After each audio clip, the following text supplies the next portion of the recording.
real race to the moon between Russia and America was to get their hands on ancient technology. The moon was a reconnaissance mission. They realized during a couple of low lunar orbiting missions that there was stuff up there that shouldn't be there, and they wanted to get their hands on it and figure out what the hell it was. This is what the general population has no clue about. There are so many anomalies up there. There's so much stuff laying around on the surface. We gotta go get this stuff. This could be the next technological revolution if we get it first and we can turn it into a weapon. Everything is about weaponizing. The big race and the push was to get this first. And so when they got there, they began to bag up some of this stuff and bring it back. But now we can't show you what's really there, because now you're gonna be asking questions. Well, what's that doing there? What are these things looking like wires? Why does it look like a torn down structure? See, China sent a moon rover and they made a mistake. They sent back live footage. The rover got stuck in debris that looks like a junkyard from Earth, and they can't get it out. It's still stuck there till this very day. The images were too late. They were transmitted. You go to usgs.gov and download this satellite radar imagery of the moon. Anyone can do this. Pull it into your computer. Ground penetrating radar is going to let you see what's 30 meters beneath the surface. And what you see is what looks like structures beneath the surface of the moon. With the naked eye, no editing, no photoshopping, just looking at it. There's videos on YouTube you can pull. This object orbiting Earth that is estimated to be there for 13,000 years. And how we get this number is the NSA analyzed the signal from it. A couple of astrophysicists analyzed the signal, and some ham radio operators back in the 50s also got the same signal. All independent, came up with the same translation, decoding of the signal, that it was saying it was from the Epsilon Boötis constellation. Now, I heard about this about 10 years ago, and I got really interested in this story, and I realized it was even deeper than that. Well, NASA has a ship called the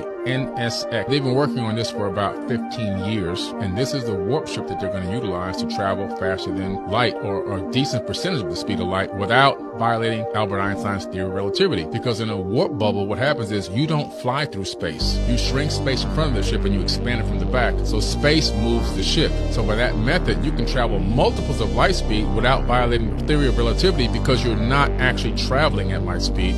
You would need a polar orbit to make these calculations. The other thing you have to understand is a polar orbit can do. So the Earth itself is massive. And so if you're in an equatorial orbit, you can't capture the entire planet. So what you need, a satellite that can actually scan the planet as it spins on its axis. And as it spins, you're scanning for topographical data. You're counting every single peak and hill and mountaintop on the entire planet. And then you have to divide that by the height to get the average height. What do you get? Okay, we're going to build a Great Pyramid to this height. This is the average height of all the landmass. Then the Great Pyramid is built at the center of landmass on Earth. To do that, another polar orbiting satellite is needed. You need to be able to see everything on Earth, calculate all the mass of land and where to put that pyramid. Boom, right there. That's where it goes. So you can calculate the size of the Earth from the Great Pyramid of stones. The mean distance to the moon, the orbital velocity of the Earth, the orbital velocity of the moon, the Metatronic 19-year cycle of the moon's orbit of the Earth, the Lagrange point L1 between the Earth and the moon, the speed of light, and the orbital velocity of the solar system.